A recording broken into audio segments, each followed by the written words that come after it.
Revenge with Karen. You're basically useless unless we need a fire drill in Excel. That's what Lance said on a team-wide Zoom. Camera on, mic hot, face smug. Everyone heard it, the devs went mute. The interns blinked like deer in LED headlights, and I sat there, frozen mid-sip of my lukewarm gas station coffee. One guy fake coughed into his hand. Another adjusted his mic just to click mute faster. No one defended me. No one laughed either, just digital silence and the soft hum of career decay. That was the moment I knew. I wasn't just being sidelined. I was being erased. Let's rewind 3 weeks. I'd been working at Integram Tech for 10 years, compliance analyst turned documentation goblin, part firefighter, part janitor for every licensing, audit, and regulation mess we'd quietly tiptoed past during our hypergrowth phase. I knew where every skeleton was, mostly because I'd bagged and filed the bones myself. No awards, no LinkedIn claps, just the occasional frantic Slack DM at 11 p.m. asking, hey, do we have proof of data sharing consent from 2019 in France? Spoiler, we did. Because I made damn sure we did. Then Lance arrived, straight from some VC-backed Golden Boy sweatshop with teeth so white they probably had NDAs. Day one, he started swinging around words like velocity, agile reinvention, and streamlining legacy overhead. He called himself a product evangelist, which, if you ask me, is just tech lingo for a guy who blows up bridges and asks why the river's wet. At first, I tried to give him the benefit of the doubt. Maybe he was just loud. Maybe he'd calm down. But by day 5, he'd already deleted 2 shared drives, reassigned 3 mid-levels, and turned 1 senior dev into a glorified ticket monkey. On day 8, he restructured the compliance team, which in Lance speak meant gutting anyone with a spine and handing what was left to whatever intern could spell licensing. That's how I met Riley. Now Riley, she was bright. Too bright to be stuck running coffee and troubleshooting broken 2-factor logins. She had this nervous energy like a raccoon that accidentally wandered into a courtroom, hyper-aware, twitchy, but smart enough to know when someone was lying. Day Lance reassigned me to documentation oversight. He slapped a hand on my shoulder like we were old drinking buddies and said, also, I want you to train the new intern. Get her up to speed on your processes. Processes like it was a hobby. Like my entire digital infrastructure was just a Pinterest board of outdated SOPs and clip art. I nodded, didn't say much. Didn't need to. That was the script now. Nod, shut up, disappear. Even removed me from the enterprise licensing working group in the internal Slack channel. Just flat out kicked me. No explanation. One day I was answering regulatory queries from regional VPs. The next I was back to labeling flowcharts for things I architected. He changed folder permissions too. Stuff I'd built, gone, renamed, whitewashed like I'd never existed. And every time I tried to raise a flag, just a small one, polite email with 3 bullet points and a per our previous discussion, he'd either ignore it or forward it to someone else with a snide little looping in insert name who can take it from here. I wasn't paranoid. I was being surgically erased, but I didn't snap, not yet. I started smiling in meetings, the dead kind, polite. I watched. I took notes. I played the old dog role so hard it hurt. Meanwhile, Riley kept hovering near my desk with questions. Innocent stuff at first. What's the difference between a compliance schema and a policy outline? Or why does the EU have 3 different consent structures? Stuff she should have been learning from Lance's handpicked leads, but wasn't. Because, surprise, none of them knew what the hell they were doing. So I answered. Thoroughly. Maybe it was spite. Maybe it was instinct. Maybe I just saw a spark in her and wanted to fan it before the corporate air conditioning blew it out. I started walking her through the real architecture, the stuff behind the scenes that made the whole licensing backbone actually run. And I told her flat out, document everything. Timestamp everything. If you don't control the narrative, someone else will, and they'll make you the villain in your own damn story. She looked confused at first, but she listened. By the second week, she was staying late. Not because I asked, because she wanted to understand. And I showed her, quietly, subtly. I wasn't writing manifestos or plotting some grand revenge. I was just preparing for a storm I could smell coming like ozone in a summer blackout. Because here's the thing about people like Lance. They think cutting corners makes them fast. But corners are where the foundations live. Strip them out, and everything collapses. And Lance, he had a bulldozer and no blueprint, so I watched. And I waited. The second I wasn't invited to the Thursday sync, I knew it was surgical. That meeting had been on my calendar every week for the past 7 years. Rain or shine, layoff or launch. It was where we aligned legal with product, hashed out licensing edge cases, and triple-checked our fine print before a deployment could risk a 6-figure regulatory hiccup. That week, no invite, no email, not even a "we're skipping this one," just gone, like my name had been peeled off the guest list with a razor blade. I messaged Lance, just one line, "Did the Thursday compliance sync get rescheduled?"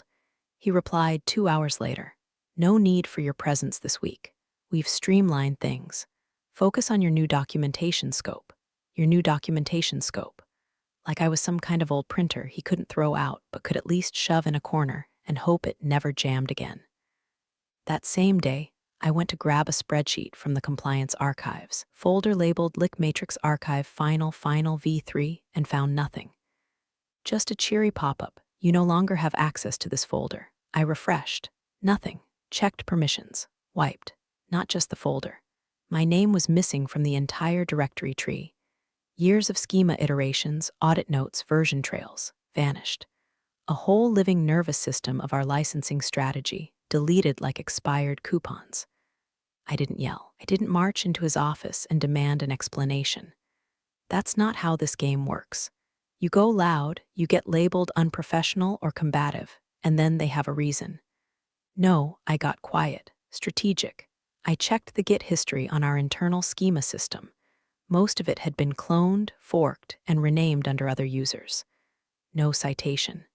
No changelog. No mention that I'd written the original policy logic for EMEA compliant zones, when Lance was still doing whatever bros do at those bro-wide tech evangelist gigs in Seattle.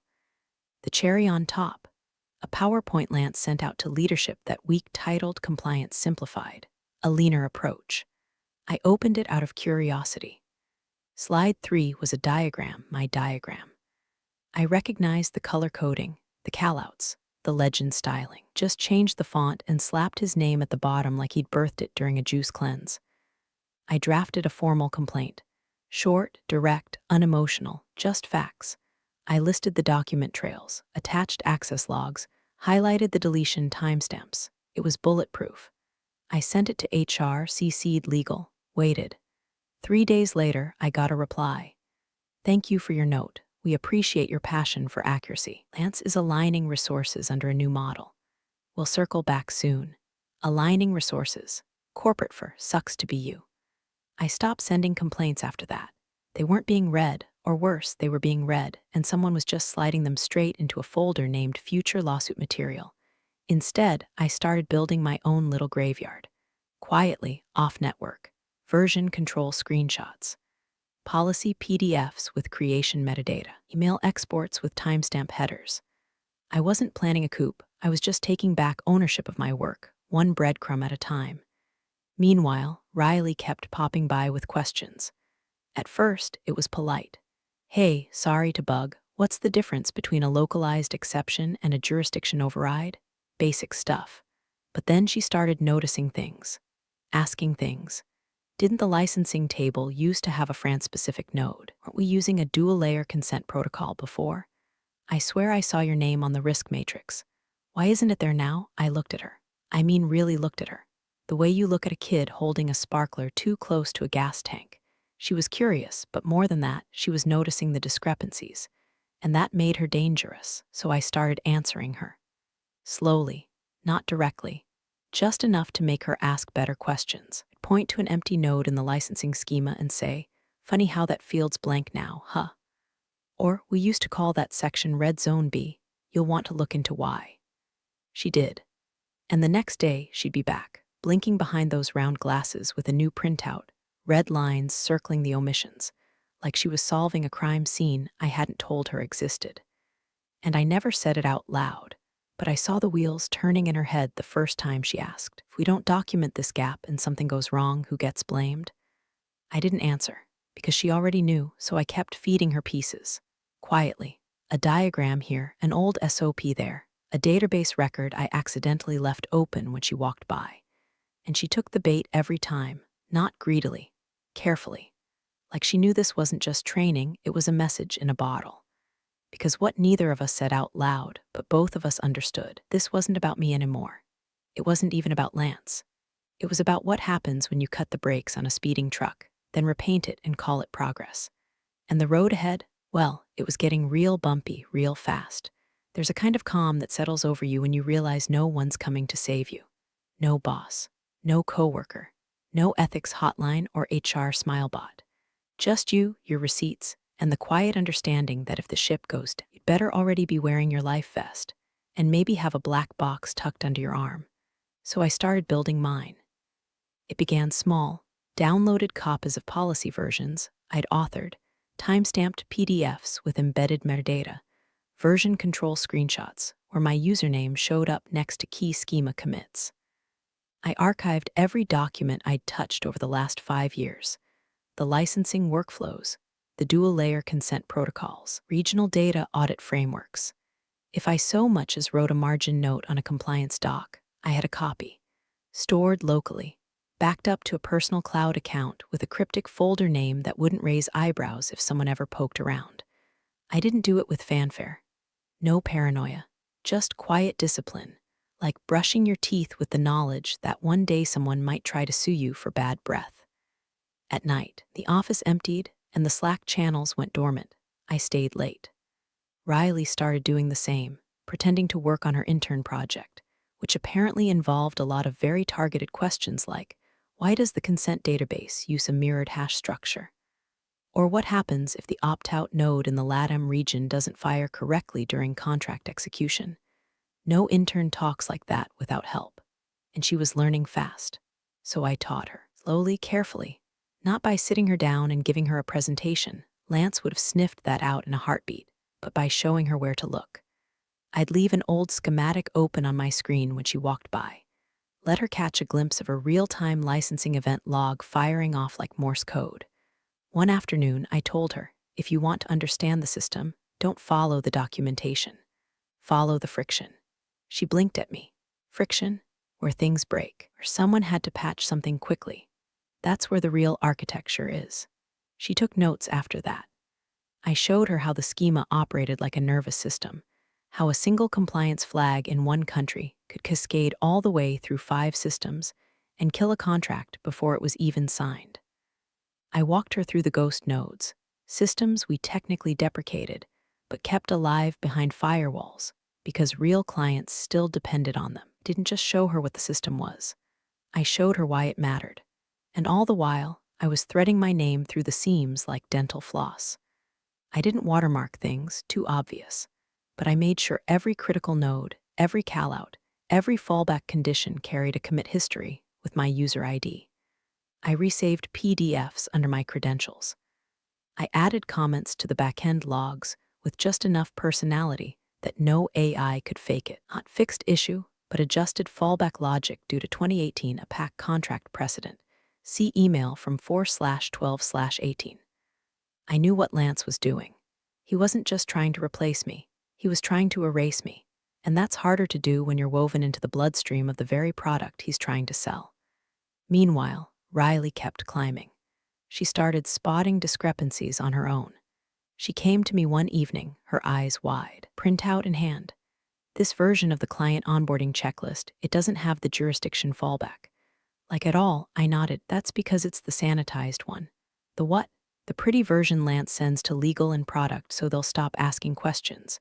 She looked like she was going to be sick. But that's a huge risk. No, I said it was. Until I flagged it 3 months ago. I wrote a patch protocol. It's not in the official schema, but it's in the system. Where? Read version log, timestamped under my name. You'll find it, she did. And from that point on, her tone changed. Less intern, more analyst. Like she'd crossed some invisible line, one foot still in the system, the other on the edge of something bigger. By now, Lance had pretty much stopped acknowledging my existence altogether. He'd nod when we passed in the hall, maybe toss a still cranking out docs, with that same lazy smirk. I'd smile and say, just keeping the lights on, let him walk away without realizing how true that was. I wasn't playing catch-up anymore. I was playing chess. Quiet, methodical, and 5 moves ahead.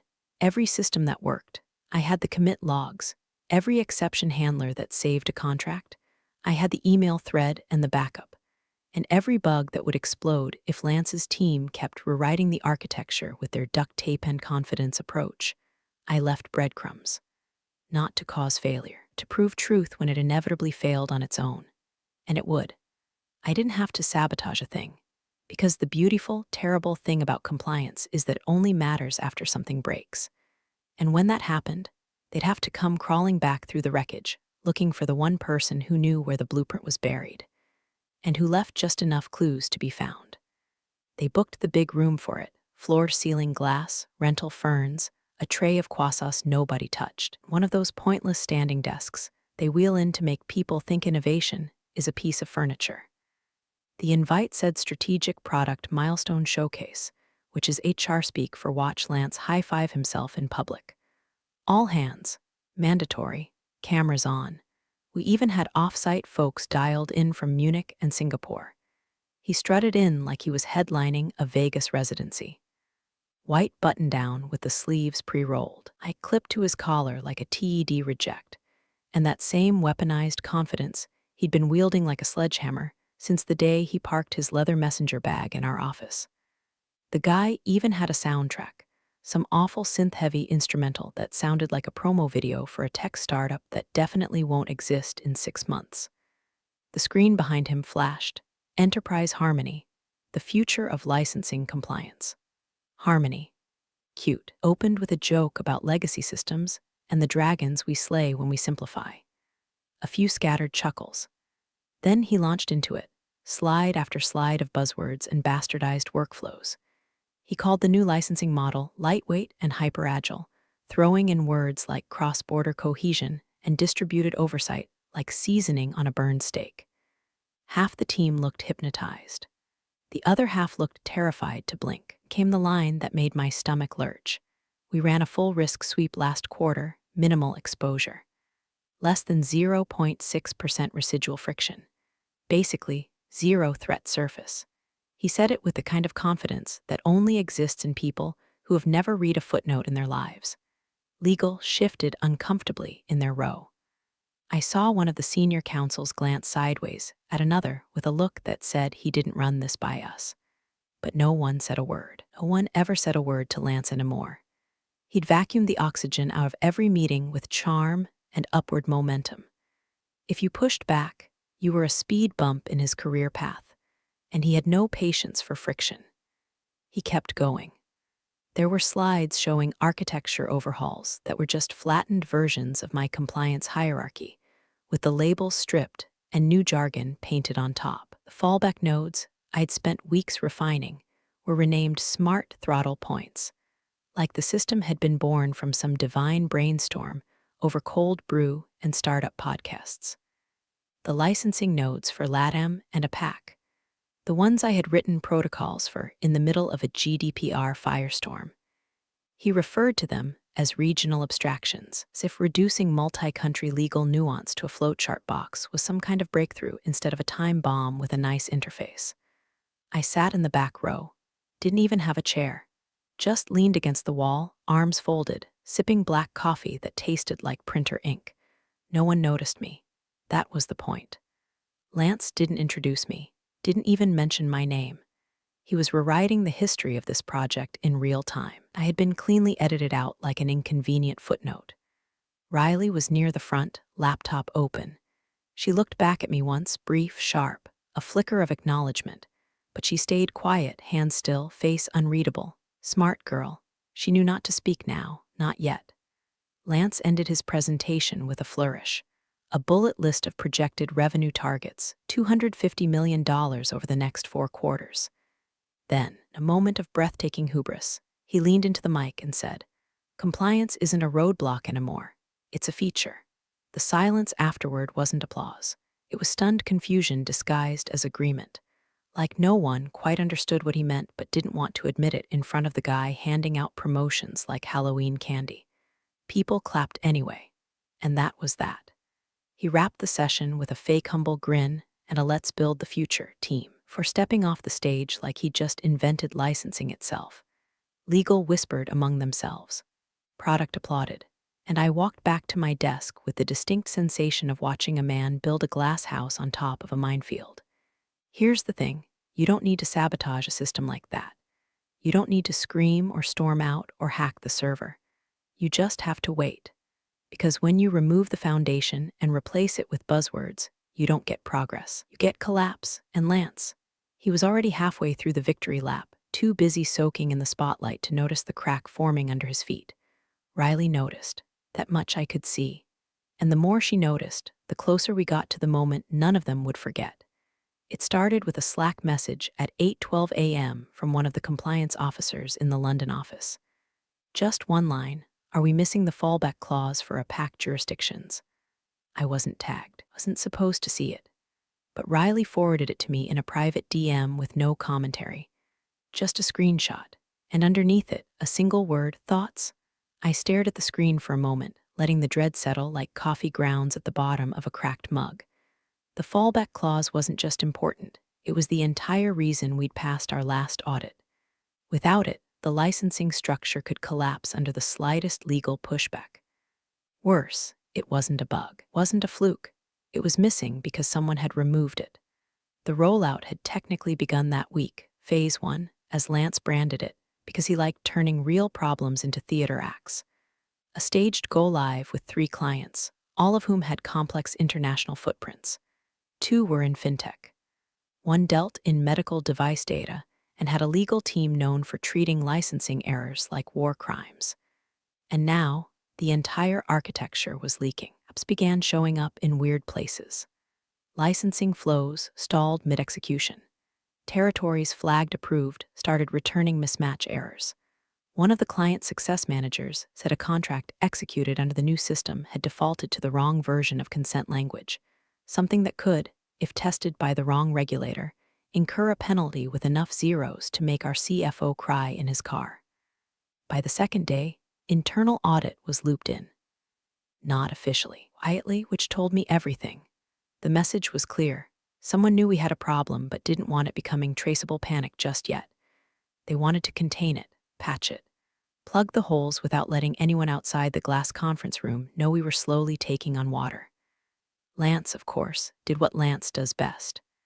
At the next team-wide stand-up, he opened with a smirk and said, some minor wrinkles during Phase 1, typical friction, totally expected. Legals just crossing some T to Ks and dotting some jurisdictional I's. He said jurisdictional I's like it was a punchline. I nearly bit through my tongue. Legal wasn't laughing. Neither was the compliance team. They were whispering in hallways now. Closed-door meetings. A few former coworkers who'd stopped replying to my messages started pinging me again with questions wrapped in plausible deniability. Hey, you remember if we used to have a version node for EMEA fallback logic? Or do you recall whether the Canadian data handshake required dual-layer authorization? They weren't just trying to fix a problem. They were trying to reconstruct a system. One they didn't build. One I built. Lance, meanwhile, was too busy spinning.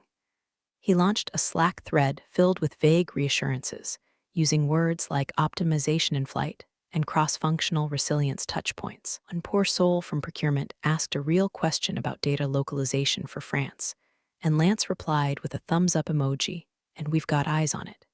Yeah, and I had eyes on him. By day 4, the whispers turned into alarms. One client escalated. They couldn't get their licensing dashboard to validate in their internal QA environment, and someone from our end had given them a protocol that flat-out didn't exist. They thought it was a bug. It wasn't. It was a missing schema. And that's when Riley pulled me aside. We were in the break room, which had become neutral ground, too public for shouting, too irrelevant for spying. She walked in like she just needed a coffee refill, but her eyes were sharp. She poured some tea, kept her voice low. Didn't you build the original licensing matrix? I didn't answer at first. Just looked at her. Not with surprise, with resignation. Because, she continued, they're using now, it's like someone took a scalpel to the old version and cut out every part that required actual legal review. It's hollow. I sipped my coffee, which had gone cold again. Yes, I said quietly, I built it. And yes, it had all the protections they're scrambling to rediscover right now. She nodded, her jaw tight. Then they're screwed. Not yet, I said, but they're close. She looked like she wanted to say something else, ask what to do next. But she didn't. He just nodded and walked away. Smart. The thing about Lance was, he didn't believe in systems he didn't invent, which meant he'd never even bothered to read the original Matrix in full. He'd copied what looked shiny and stripped what looked complicated. But compliance isn't a logo or a slogan. It's a fortress built on fine print and tripwires. You don't get to redesign that by charisma alone. And now, that fortress was collapsing. One clause at a time. Wasn't one big explosion. No alarms, no red lights or screaming CEOs. It was quieter than that. Colder. The kind of collapse that seeps through floorboards like a slow gas leak. Suffocating, invisible, undeniable once it hits your lungs. It started with a billing mismatch in the LATAM region. A client emailed their success rep asking why their invoice listed Tier 2 licensing fees when their contract clearly showed Tier 3 exemptions. That triggered a check. The check led to a dashboard. The dashboard froze mid-load. Someone refreshed. Still broken. They rebooted the module. Now nothing loaded. By the next morning, the bug had migrated. 2 more clients flagged billing inconsistencies, one in Singapore, another in Belgium. All using the new streamlined licensing platform Lance had debuted with such fanfare. The pattern was clear. Territories that had once required nuanced fallbacks and layered regional overrides were returning default values. Blank ones. And those blanks didn't just cause confusion. They triggered legal violations. The backend schema couldn't reconcile the gaps, so it did what broken systems do. It stalled, dumped logs, and crashed everything downstream. Billing paused. Contract execution paused. Some clients couldn't even generate licensing certificates for their own internal systems. Support teams were swamped. Finance was livid. Legal was twitching. And Lance was on site with partners, which meant nowhere near the blast radius. Internally, audit teams started pulling the compliance structure apart like a dead animal. They opened node after node looking for the fallback clauses, the regional flags, the opt-out redundancy layers, all the stuff that kept us within shouting distance of GDPR and CCPA and 6 other acronyms that could bankrupt us if misaligned by half a sentence. But they couldn't find them, because they didn't exist in the current system, and no one had access to the original. Lance had made sure of that months ago. I tried opening the legacy compliance archive I'd built, folder path, in for legacy schema backups v5 final prod. Access denied. I checked the mirrored backup we'd stored under the internal Git repo. Gone. He hadn't just stripped my permissions. He deleted the branches. I'd anticipated that, mostly. I still had local copies and external backups, but those weren't accessible to the company, at least not without a formal request. And no one had made one yet, because no one had remembered I even existed. Until 10:47 p.m. on a Wednesday night. I was in bed, TV on mute, eating an old Raymond Chandler paperback. My phone buzzed. It was Riley. Just 2 messages, they're looking in the wrong place. And then, tell me where it is. I stared at the screen, not surprised, not vindicated, just calm, like watching the tide come in after you've already moved your house uphill. I thumbed a reply. What are they missing? She responded immediately, the entire fallback layer. The one with regional overrides and audit trail hooks, trying to rebuild it from scratch, and it's breaking everything downstream. She paused, then sent one more. They think Lance archived the original. He didn't. It's not anywhere. I checked all the logs. You were right. I sat up. The storm had broken. And now, buried beneath the PR spin, the passive-aggressive Slack replies, and the fake confidence was a truth too big to ignore. The foundation was gone. They hadn't just launched a flawed system. They'd replaced a functional, battle-tested framework with an empty shell. A PowerPoint with buttons. A lie in high-res. And all the king's horses and all the king's shiny interns couldn't put it back together without me. I texted back, it's archived. Version v5.2. Look under Compliance Core retired in the off-network dev mirror. Login credentials are my old schema credentials. Still valid. A pause. Then, I knew you left breadcrumbs. I smiled. Not because I'd won, because I hadn't needed to cheat to win. I just told the truth, very quietly, in a language only the system could speak. Now the system was screaming, and the only person who could translate it was me. The invite hit everyone's inbox at 3:09 a.m. Subject: urgent. Compliance and system integrity review mandatory attendance time. 10 o'clock a.m. sharp attendees. Full executive team, department heads, legal, product, audit. Finance note: CEO joining remotely from Zurich. No agenda, just panic dressed in business casual. By 9:30, the glass conference room was packed. Those who couldn't fit sat outside, tuning in over Zoom. The IT guy was already sweating bullets trying to stabilize the screen share. Legal had legal pads out. Finance had faces like accountants watching a bonfire. No breakfast, no coffee. This wasn't one of those mornings. I wasn't invited. Of course not, but Riley was. She texted me on the way in, wish me luck. I replied, you won't need it, just tell the truth. She was seated in the far corner when Lance walked in, fresh from his red-eye, hair still perfectly sculpted like the house was not on fire. He dropped his bag, gave the room a quick glance, then launched into a performance so polished you could have projected a TED talk on his forehead. Thanks, everyone, he began, leaning against the table like he was hosting a fireside chat. So, as some of you may have heard, we've encountered minor turbulence during Phase 1 deployment. Nothing unexpected. Standard growing pains. He smiled. Finance didn't smile back. Rest assured, he continued, our team is actively optimizing the audit process in real time, already identified key points of friction, and are working across teams to tighten up schema redundancies and streamline fallback protocols. Every word was air. Polished, useless air. He used phrases like cross-functional re-engagement strategy and compliance throughput velocity like throwing glitter on a burning tire. Then the CEO's voice crackled in through the speaker. Before we proceed further, I'd like to see the current licensing schema in use, the previous version. Let's walk through the differences. Silence. Lance didn't move, he blinked once, of course. We're compiling a comparison doc that Riley stood. The room turned, slowly, like it hadn't occurred to anyone she was even there. She looked nervous, pale but solid, like someone standing on a cliff who's more afraid of not jumping. I have them, she said. I'll share my screen.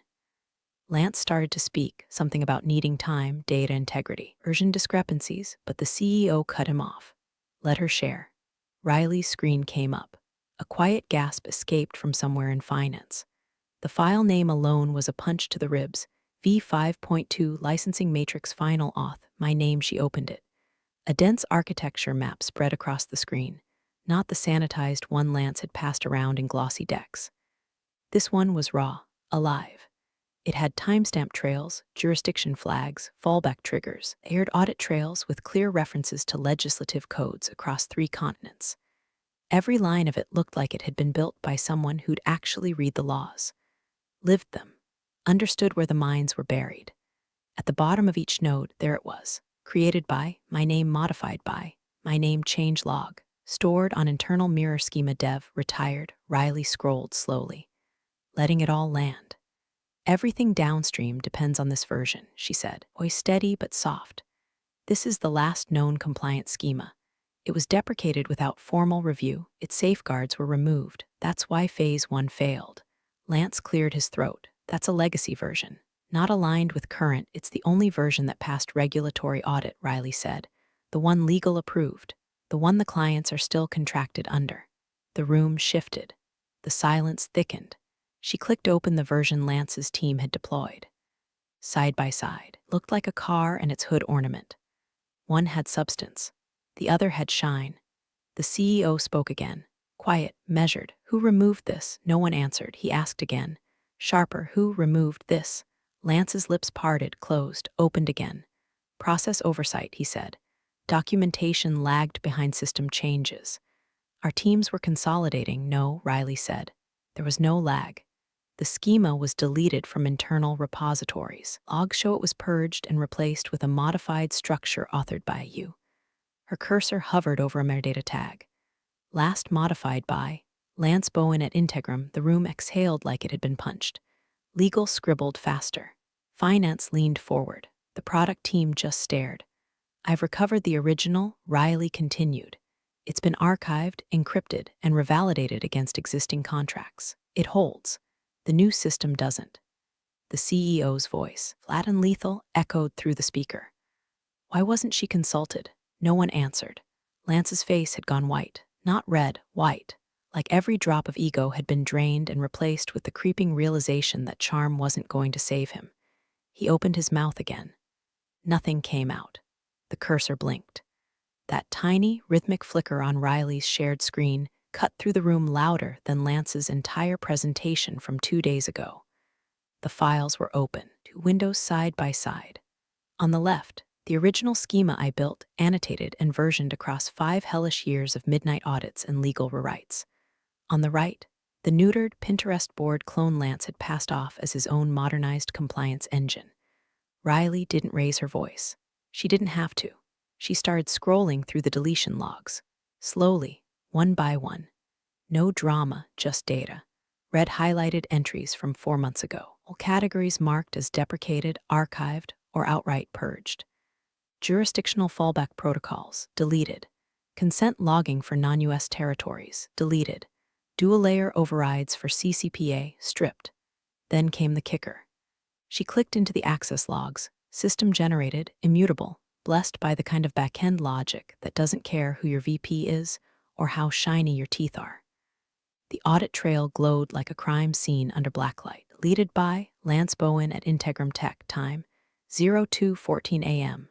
IP, HQVPN node 2 file path, /schema archive /v5.2 /main matrix, last editor before deletion. My name. Riley paused. Let it hang. Legal leaned forward. One of them adjusted their glasses like they couldn't believe what they were seeing. Riley spoke. Calm. Surgical.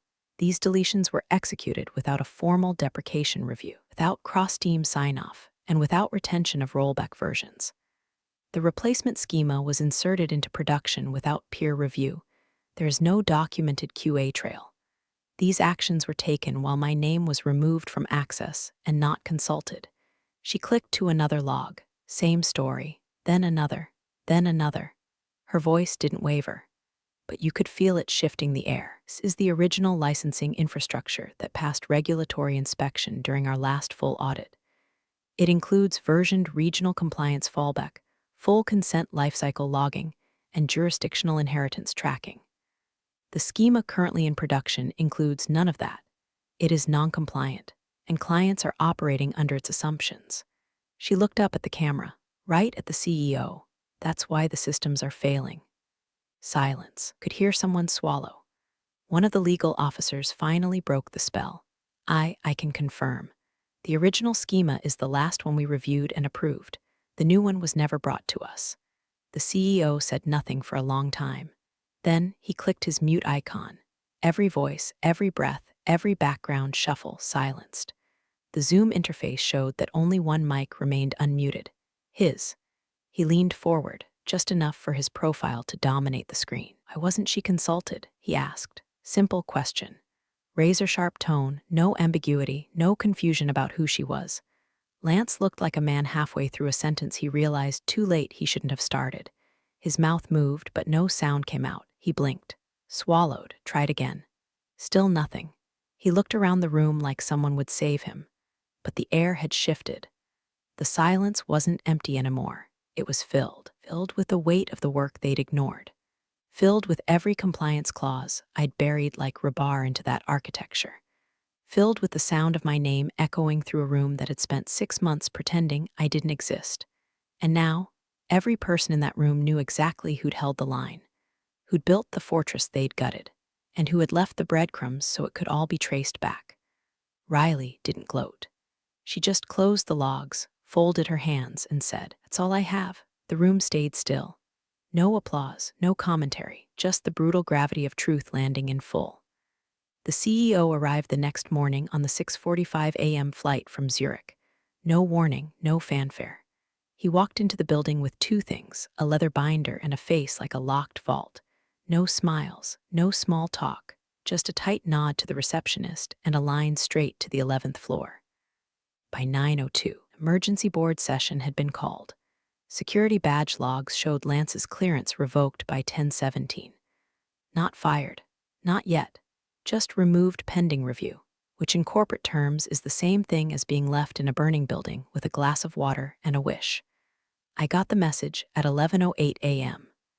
Subject: Executive Request System Reconstruction Body. Please meet with the board at 1:00 p.m. to walk through your original schema. Presence is required. No apologies, no flowers, but also no condescension, no qualifiers, just my name and the word required. When I walked into the room, it was like stepping into a world that had spent months pretending I didn't exist and was now quietly remembering that, oh right, I'd built the floor under their feet. They didn't ask how I was. They didn't offer explanations or justifications or that fake managerial regret you get in exit interviews. Just asked me to begin, so I did. I pulled up the V5.2 schema and took them through it node by node. Not defensively, not bitterly, just clearly, like someone restoring power to a grid after a blackout. I explained the fallback hierarchy, the audit trail embedding, the jurisdictional handling. I showed the triggers, the inheritance paths, the auto-escalation flags. They nodded, took notes, listened. One of the board members stopped me mid-slide. This was all removed. I just looked at him. Another leaned forward. Why wasn't this version preserved in production? The CEO didn't answer. He just watched me present, one hand resting on that leather binder like it was a verdict waiting to be signed. Riley was there too, seated at the far end, not speaking, but glowing with the quiet electricity of someone who knows they just pulled the right lever at the right time. When I finished, the room stayed still. The CEO said, "Thank you, not performative, not obligatory, just that. Thank you." He turned to Riley. "You're on full-time effective immediately. Your instincts, your ethics, we need that." She nodded, not smiling, just absorbing it, the way someone does when they realize the ground under them is finally stable. Then he looked at me. "We'd like you to take on a new role," he said. "Director of Compliance Architecture. I'll report directly to the executive committee. You'll have control over schema deployment, audit oversight, and rollback authority." I didn't speak right away. Because here's the thing, when you spend 6 months being erased, you don't rush into being remembered. You let it breathe. Let them feel the weight of what they missed. Then I nodded just once. "I'll accept, but I'm not rebuilding this alone. Riley comes with me." The CEO didn't blink. Done, that was it. No ceremony, no champagne, no town hall with confetti and applause. Just the quiet unspooling of power returning to the hands that had earned it. When I walked back to my desk, my new desk, in a corner office that had been Lance's 3 days ago, I passed the same people who'd once looked through me. Some nodded, some looked away. Some just stared, unsure how to process the reversal. I didn't gloat, didn't strut. I sat down, opened my laptop, and got to work. Riley stopped by an hour later with 2 coffees and that same nervous energy she'd had on her first day. "You think it's over?" she asked. I looked at her, then past her, at the screen filled with logs, clients, systems that still needed stitching. "No," I said. "But this time we're building it right." She smiled. "This time for real." The system was still fragile, the damage still fresh. But for the first time in months, the silence wasn't absence. It was authority. Mine.